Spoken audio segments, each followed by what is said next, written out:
شیعہ یہ مسئلہ بہت اٹھاتے ہیں اور یہ سمجھیں کہ مارکۃ الآراء مسائل ہیں ان کے، جو ان میں سے ایک مسئلہ یہ ہے اور ہر جگہ پہ یہ پیش کرتے ہیں.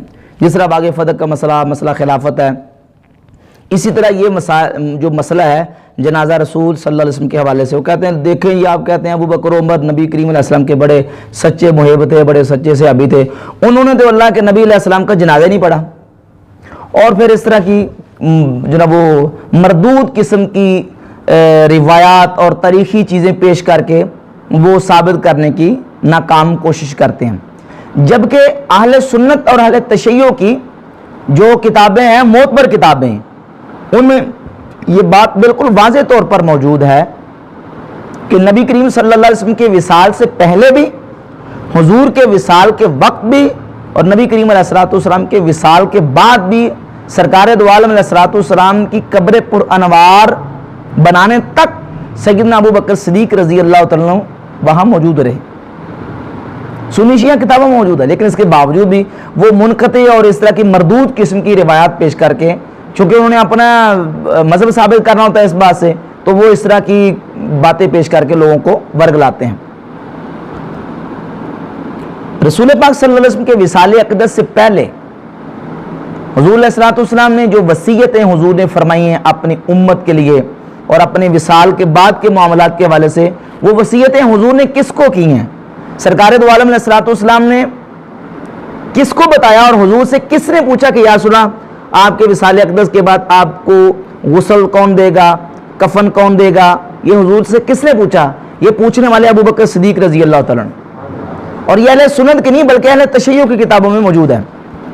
کشف الغمہ فی معرفت الائمہ، علامہ اربلی شیعہ مصنف ہیں، ان کی جلد نمبر 1 ہے کتاب کی، صفحہ نمبر 17، فی ذکر مدت حیات نبی صلی اللہ علیہ وآلہ وسلم، یہ کتاب موجود ہے، اس میں یہ بات موجود ہے.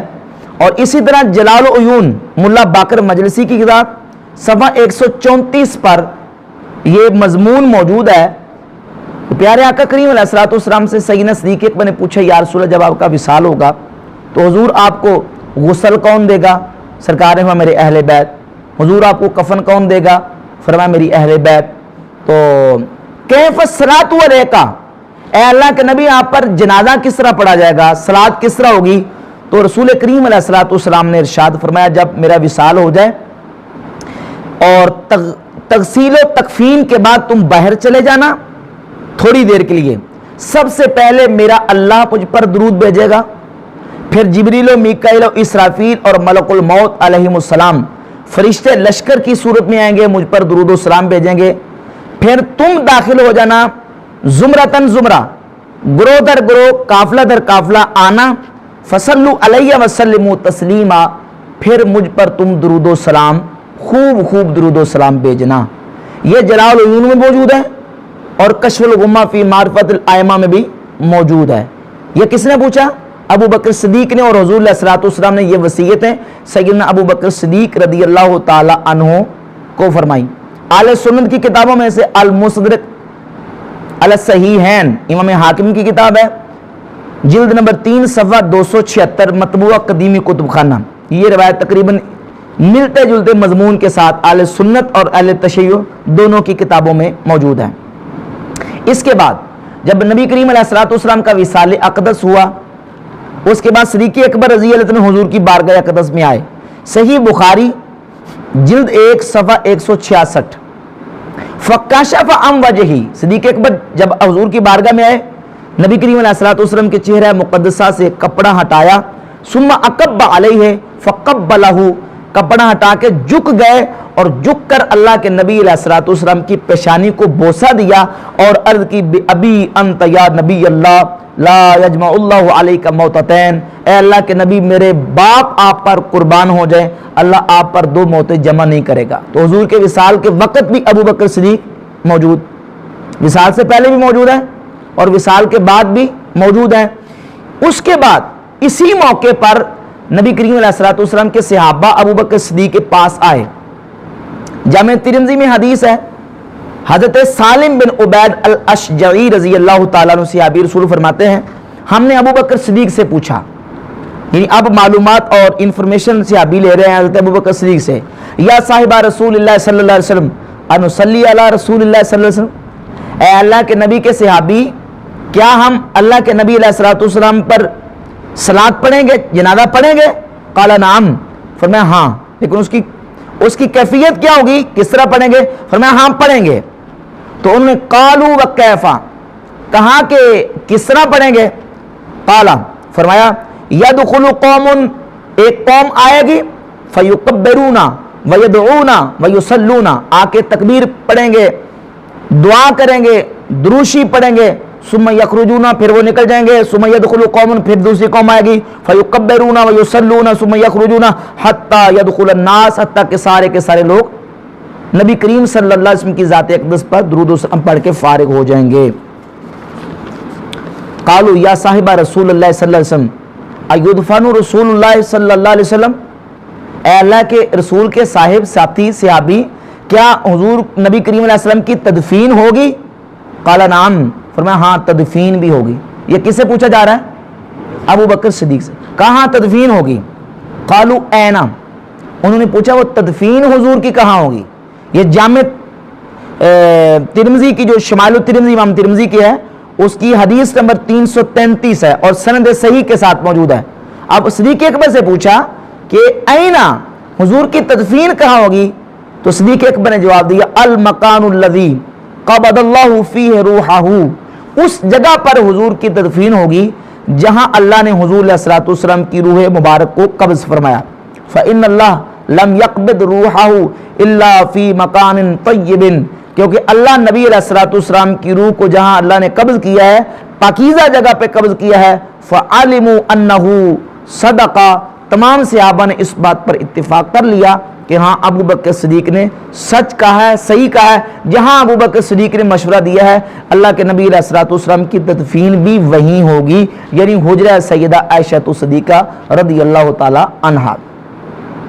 اب حضور کے وصال کے بعد حضور کو غسل کون دے گا، تدفین کس طرح ہوگی، تکفین کس طرح ہوگی، حضور کی قبر پر انوار کہاں بنائی جائے گی، اس بات کا مشورہ کس نے دیا ہے؟ صدیق اکبر رضی اللہ تعالیٰ نے.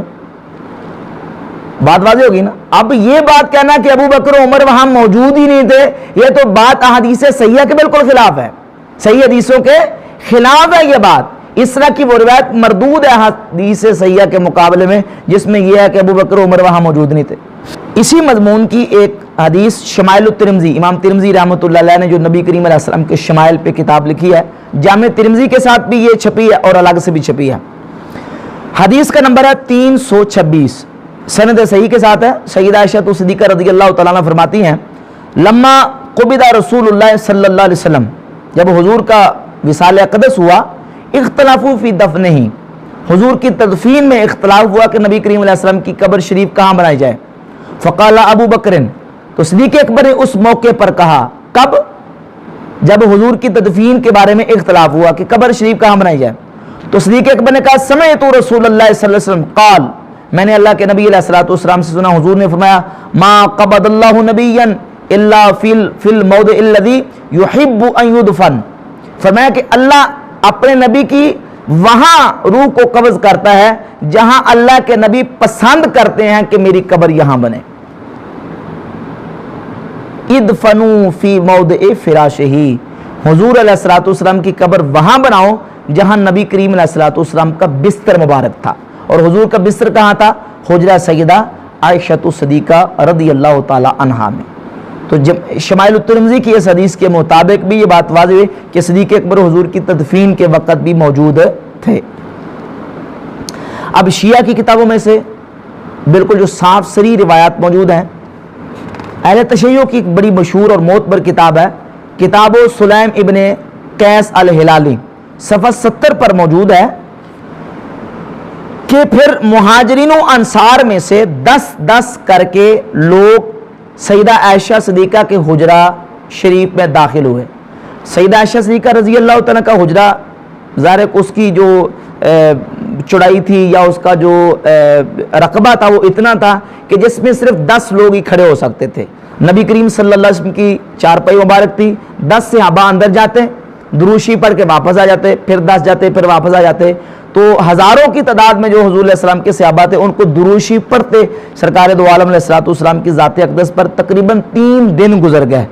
3 دن کے اس جو نا وہ عرصے میں حضور علیہ السلام کے تمام صحابہ جو نا حضور علیہ السلام پر درود و سلام پڑھ کے فارغ ہوئے. لکھتے ہیں کہ ثم دخل عشرۃ من المہاجرین و عشرۃ من الانصار، 10 مہاجر اور انصار صحابہ آتے، حتی لم یبقى احد شہد من المہاجرین والانصار الا صلی علیہ، انصار اور مہاجرین میں سے کوئی ایک بھی باقی نہیں بچا جس نے نبی کریم علیہ السلام کی ذات اقدس پر درود و سلام نہ پڑھا. لم یبقى احد، لم یبقى احد، کوئی ایک بھی نہیں بچا. تو جب ایک بھی نہیں بچا تو پھر ابو بکر و عمر بھی نہیں بچے، تمام نے حضور صلی اللہ علیہ وسلم کی بارک اقدس میں درود و سلام کا نذرانہ پیش کیا ہے. اور شیعہ کی جو معتبر کتاب ہے اصول کافی، میرے پاس جو نسخہ ہے اس کی جلد نمبر 1 اور روایت کا نمبر 1223، امام جعفر صادق رضی اللہ تعالیٰ کے والد گرامی قدر امام محمد باقر رضی اللہ تعالیٰ فرماتے ہیں، لما قبض النبی صلی اللہ علیہ وسلم، جب حضور علیہ السلام کا وصال اقدس ہوا، صلت علیہ الملائکہ، فرشتوں نے حضور علیہ السلام پر درود و سلام پڑھا یا جنازہ پڑھا. والمہاجرون والانصار فوجن فوجن، مہاجرین و انصار تمام صحابہ نے گروہ در گروہ سید عالم صلی اللہ علیہ وآلہ وسلم کا جنازہ پڑھا ہے. کنہوں نے؟ مہاجرین و انصار میں سے کوئی ایک بھی باقی نہیں بچا. تو اہل تشیع کی کتابوں میں بھی یہ بات بالکل بحمد تعالیٰ پایا ثبوت کو پہنچتی ہے کہ ابو بکر عمر رضی اللہ تعالیٰ عنہما حضور علیہ السلام کی تدفین کے وقت وہاں موجود تھے. اور یہ بات اس لیے وہ کرتے ہیں روافض حضرات کہ دیکھیں ابو بکر عمر نے جنازہ نہیں پڑھا، ان کو تو خلافت کے مسئلے کی پڑی ہوئی تھی اور یہ تو سقیفہ بنی سعدہ میں جا کے جو نا بیعت لے رہے تھے اور اہل بیت طہار نے نبی کریم علیہ السلام کی وہاں تدفین کر دی، انہوں نے تو حضور کا جنازہ نہیں پڑھا. حالانکہ بیعت کا جو وقت تھا، انصار و مہاجرین قبیلہ جو انصار و مہاجرین صحابہ تھے وہ سقیفہ بنو سعدہ میں جمع یقیناً ہوئے ہیں، لیکن وہ 3 دن تک یہ سلسلہ جاری نہیں رہا. وہ تو بس تھوڑے سے وقت کے لیے وہاں جمع ہوئے اور صحابہ نے صدیق اکبر رضی اللہ عنہ کے ہاتھ پر بیعت کر لی اور فوراً یہ معاملہ طے ہوا اور تمام صحابہ حضور علیہ السلام کی بارگاہ اقدس میں جمع ہو گئے. حافظ ابن کثیر نے البدایہ و النہایہ کی جلد 5 صفحہ 268 پہ لکھا ہے، فَتَمَّمَتِ الْبَيْعَةُ مِنَ الْمُهَاجِرِينَ وَالْأَنصَارِ قَاطِبَةً وَكَانَ ذَلِكَ قَبْلَ تَجْهِيزِ رسول اللہ صلی اللہ علیہ وسلم تسلیماً. یہ بیعت کا سلسلہ حضور علیہ السلام کی جو تدفین سے بہت پہلے ہو چکا تھا. ظاہر ہے کہ حضور علیہ السلام کے صحابہ 3 دن تک حضور علیہ السلام پر درود و سلام پڑھتے رہے، تو یہ بیعت کا سلسلہ 3 دن تو جاری نہیں رہا نا، یہ تو تھوڑے سے وقت کے لیے ہوا. اور یہ بیعت جو کرنا اور مسلمانوں کو اپنا خلیفہ مقرر کرنا ہے اپنا، یہ کوئی چھوٹا امر نہیں ہے، یہ کوئی غیر اہم کام نہیں ہے، بہت اہم کام ہے. کیونکہ نبی کریم صلی اللہ علیہ وسلم کے فرمان کا مفہوم ہے من مات ولیس فی عنقہ بیعۃ مات میتۃ جاہلیہ. جو مسلمان اس حالت میں مرا کہ اس کی گردن میں بیعت کا پٹا نہیں ہے، یعنی وہ اس نے کسی کو اپنا خلیفہ منتخب نہیں کیا، ماتا میتۃ جاہلیہ، وہ جہالت کی موت مرا. تو صحابہ اس مسئلے کی حساسیت کو اور اہمیت کو سمجھتے تھے اور مسلمانوں کو مجتمع رکھنے کے لیے اور حکم شریعت پر عمل کرنے کے لیے سقیفہ بنی سعدہ میں صرف ابو بکر صدیق نہیں بلکہ مہاجرین و انصار تمام صحابہ سوائے چند صحابہ کے تمام صحابہ جمع ہوئے اور جمع ہو کے انہوں نے بالاتفاق انصار و مہاجرین نے ابو بکر صدیق رضی اللہ تعالی عنہ کو اپنا خلیفہ تسلیم کیا اور نبی کریم علیہ السلام کے تمام صحابہ کا صدیق اکبر رضی اللہ عنہ کی خلافت پر اتفاق و اجماع ہو گیا. اور یہ سارے کا سارا اتفاق نبی کریم صلی اللہ علیہ وسلم کی تجہیز و تکفین سے پہلے ہوا ہے، تکفین سے پہلے ہوا. صدیق اکبر موجود تھے جب نبی کریم صلی اللہ علیہ وسلم کی قبر شریف بنائی گئی. شمال ترمذی کی حدیث میں نے 333 نمبر پیش کر دی ہے کہ اس وقت صدیق اکبر سے پوچھا گیا کہ نبی کریم علیہ السلام کی قبر کہاں بنائی جائے، تو آپ نے فرمایا کہ میں نے رسول اللہ علیہ السلام سے سنا ہے کہ اللہ کے نبی کی قبر وہاں ہوتی ہے جہاں اللہ کے نبی کا وصال ہوتا ہے. تو صدیق اکبر کے مشورے پر حضور علیہ السلام کی قبر شریف جناب حجرہ عائشہ صدیقہ رضی اللہ تعالیٰ عنہ میں بنائے گی. اب اس سلسلے میں ایک واضح اور صریح حدیث جو کہ سیرت کی کتابوں میں موجود ہے۔ الطبقات الکبریٰ لابن سعد جلد 1 صفحہ 394 پر، الجزء ثانی ذکر الصلاۃ علی رسول اللہ صلی اللہ علیہ وآلہ وسلم، البدایہ و نہایہ جلد نمبر 5 صفحہ 286 پر، اور السیرۃ الحلبیہ جلد نمبر 3 صفحہ 503 پر یہ حدیث موجود ہے۔ لما کفنا رسول اللہ صلی اللہ علیہ وسلم وضع علی سریرہ، جب نبی کریم صلی اللہ علیہ وآلہ وسلم کی تکفین ہو گئی تو سرکار دو عالم علیہ السلام کے جسم پاک کو چارپائی پہ رکھا گیا۔ داخلہ ابو بکر و عمر رضی اللہ تعالیٰ عنہما، تو ابو بکر و عمر حضور علیہ السلام کی بارگاہ اقدس میں آئے۔ فقال السلام علیک ایھا النبی ورحمۃ اللہ وبرکاتہ، ابو بکر و عمر رضی اللہ تعالیٰ عنہ نے حضور علیہ السلام کی بارگاہ اقدس میں سلام پیش کیا۔ ومعہما نفر من المہاجرین قدر ما یسع، جتنے اس حجرہ عائشہ رضی اللہ تعالیٰ عنہ میں لوگ کھڑے ہو سکتے تھے، مہاجرین و انصار حضرت ابو بکر صدیق کے ساتھ اتنے لوگ اندر گئے۔ فسلموا کما سلم ابو بکر و عمر، جس طرح ابو بکر و عمر نے حضور علیہ السلام کی بارگاہ میں سلام پیش کیا، انصار و مہاجرین صحابہ نے بھی اس طرح حضور کی بارگاہ اقدس میں سلام پیش کیا۔ وصفوا صفوفا لا یؤمهم علیہ احد، اور تمام لوگوں نے صفیں بنائیں لیکن صف اس طرح بنائیں کہ ان میں سے کوئی امام نہیں تھا۔ فقال ابو بکر و عمر وہما فی الصف الاول حی علی رسول اللہ صلی اللہ علیہ وسلم، پہلی صف میں ابو بکر و عمر رضی اللہ تعالیٰ عنہ کھڑے تھے نبی کریم علیہ السلام کے سامنے، اور پھر ابو بکر و عمر نے حضور علیہ السلام کی بارگاہ اقدس میں عرض کیا، اللہم انا نشہد، یا رسول اے اللہ ہم گواہی دیتے ہیں اس بات کی کہ قد بلغ ما انزل الیہ، اللہ کے نبی علیہ السلام نے جو آپ پر نازل کیا گیا تھا حضور نے ہم تک پہنچا دیا۔ ونصح لامتہ، اور اپنی امت کی خیر خواہی فرمائی۔ وجاہد فی سبیل اللہ حتی اعز اللہ دینہ، اللہ کی راہ میں جہاد کیا حتیٰ کہ اللہ نے دین کو عزت عطا فرمائی۔ ابو بکر عمر حضور کی بارگاہ اقدس میں سلام پیش کر کے اللہ کی بارگاہ میں یہ دعا کر رہے تھے۔ فیقول الناس آمین آمین، لوگ کہہ رہے تھے آمین آمین۔ ثم یخرجون ویدخل آخرون، پھر وہ نکل گئے، پھر دوسرے لوگ آئے۔ حتی صلوا علیہ الرجال ثم النساء ثم الصبیان، حتیٰ کہ تمام لوگ یعنی مرد نماز پڑھ چکے، پھر عورتیں بھی نماز پڑھ چکی، پھر بچے بھی پڑھ چکے، یعنی درود و سلام حضور کی بارگاہ اقدس میں۔ فلما فرغوا من الصلاۃ، جب وہ صلاۃ سے فارغ ہو گئے، تکلموا فی موضع قبرہ، اس کے بعد انہوں نے حضور علیہ السلام کی قبر شریف کے بارے میں کلام کیا کہ نبی کریم علیہ السلام کی قبر شریف کہاں بننی چاہیے۔ تو الطبقات الکبریٰ، البدایہ والنہایہ اور السیرۃ الحلبیہ کی اس صریح اور واضح حدیث سے یہ بات بالکل روزی روشن کی طرح واضح ہوتی ہے کہ اہل سنت کی معتبر کتابیں، یہ طبقات الکبریٰ امام ابن سعد کی کتاب، امام ابن سعد رحمہ اللہ امام بخاری کے ہم عصر ہیں، ان کا ایک زمانہ، اس دور کے یہ محدث اور امام ہے، اور سیرت کی مستند ترین کتاب میں یہ بات بالکل واضح ہے کہ سیدنا ابو بکر صدیق اور حضرت عمر فاروق رضی اللہ تعالیٰ عنہما نے سب سے پہلے نبی کریم صلی اللہ علیہ وآلہ وسلم کی بارگاہ اقدس میں درود و سلام پیش کیا ہے، اور جو مہاجرین و انصار کا پہلا گروہ حضور علیہ السلام کی بارگاہ اقدس میں درود و سلام پیش کرنے کے لیے اندر داخل ہوا تھا، ان میں سر فہرست حضرت ابو بکر عمر رضی اللہ تعالیٰ عنہ موجود تھے۔ لہذا اس طرح جو اس کے مقابلے میں شاذ مردود اور منقطع قسم کی روایات ہیں وہ قطعاً قابل احتجاج نہیں ہیں، اور ان سے استناد کرنا یہ بالکل درست نہیں ہے۔ یہ تو بے حمد اللہ دلائل تھے جن سے یہ بات واضح ہوتی ہے کہ صدیق اکبر فاروق اعظم وہاں موجود تھے۔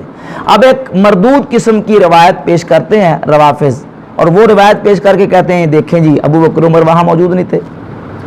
کنز العمال سے عام طور پہ پیش کی جاتی ہے، اور اصل یہ کنز العمال اس کا ماخذ نہیں ہے، ماخذ اس کا مصنف ابن ابی شیبہ ہے۔ ابن نمیر ہشام سے اور ہشام عروہ سے بیان کرتے ہیں کہ ابو بکر عمر نبی کریم علیہ السلام کی تدفین کے وقت، جنازے کے وقت موجود نہیں تھے۔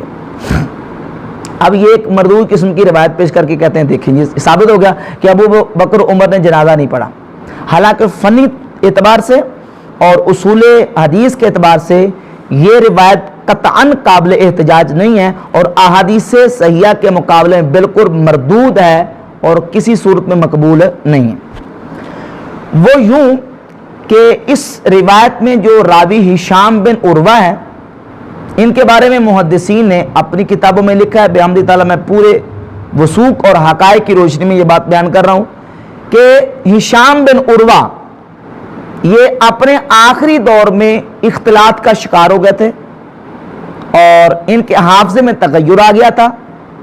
آخر میں انہیں پتہ نہیں چلتا تھا کہ یہ حدیث کس طرح بیان کر رہے ہیں، کچھ کا کچھ بیان کر دیتے تھے، کہیں کچھ بیان کرتے تھے، کہیں کچھ بیان کرتے تھے، یعنی حافظے میں اختلاط ہو گیا تھا۔ احادیث کو، روایت کو آپس میں ملا دیتے تھے اور کسی جگہ پہ مثبت کسی جگہ پہ منفی، اور اس طرح وہ روایات کو مختلف کر کے پیش کرتے تھے۔ خصوصاً اس وقت جب یہ عراق میں آ گئے اور عراق میں آ کے انہوں نے اپنے آخری سفر میں جو روایات راویوں کو بیان کی ہیں اس میں وہ مختلط ہو گئے اور ان کے حافظے میں تغیر آ چکا تھا، وہ روایتیں ان کی ہرگز کسی صورت میں درست نہیں ہیں۔ اور یہ روایت ہشام بن عروہ سے ابن نمیر بیان کرتے ہیں، اور ابن نمیر عراقی شاگرد ہیں جو کہ ان کے متاخر شاگردوں میں سے ہیں، لہذا ان کی یہ روایت قطعاً درست نہیں ہے۔ نمبر ایک یہ آپ حافظ ابن عسقلانی کی فتح الباری کا مقدمہ اٹھا کے دیکھ لیں، حدیث ساری، اس میں یہ بات لکھی ہے۔ سیر اعلام النبلاء میں امام ذہبی نے جلد نمبر اس کی ہے جی 6 صفحہ نمبر 218 اور اس سے ملتے جلتے جو 17 18 19 پر یہ ساری ہشام کے والے سے تفصیل موجود ہے۔ تو ہشام کی روایت جو ہے وہ اختلاط کا شکار ہے، لہذا درست نہیں ہے، نمبر ایک۔ نمبر دو کہ ہشام عروہ سے بیان کرتے ہیں۔ اب عروہ جو ہے یہ واقعہ جنازہ رسول کا 11 ہجری کا ہے اور عروہ پیدا ہو رہے ہیں 23 ہجری کو۔ 23 ہجری میں پیدا ہونے والا بندہ وہ 11 ہجری کا واقعہ بغیر کسی اتصال کا بیان کرتا ہے، کوئی اتصال نہیں ہے، کوئی بیان نہیں کیا کہ مجھے کس نے بتایا ہے، کس سے میں نے سنا ہے، اس کا کوئی عطا پتہ موجود نہیں ہے۔ تو اس اتنے جو وہ طویل انقطاع کی وجہ سے بھی یہ روایت مردود اور منقطع ہے، کسی صورت میں احادیث صحیحہ کے خصوصاً مقابلے میں حجت تسلیم نہیں کی جائے گی اور قابل احتجاج نہیں ہے۔ بحمد تعالیٰ احادیث صحیحہ میں سنی شیعہ کی کتابوں سے یہ بات واضح ہے کہ نبی کریم علیہ السلام کے وصال سے پہلے بھی، حضور کے وصال کے وقت بھی، اور حضور علیہ السلام کے وصال کے بعد اور سرکار دو عالم علیہ السلام کی قبر شریف بنانے تک سیدنا ابوبکر صدیق رضی اللہ تعالیٰ عنہ وہاں موجود تھے۔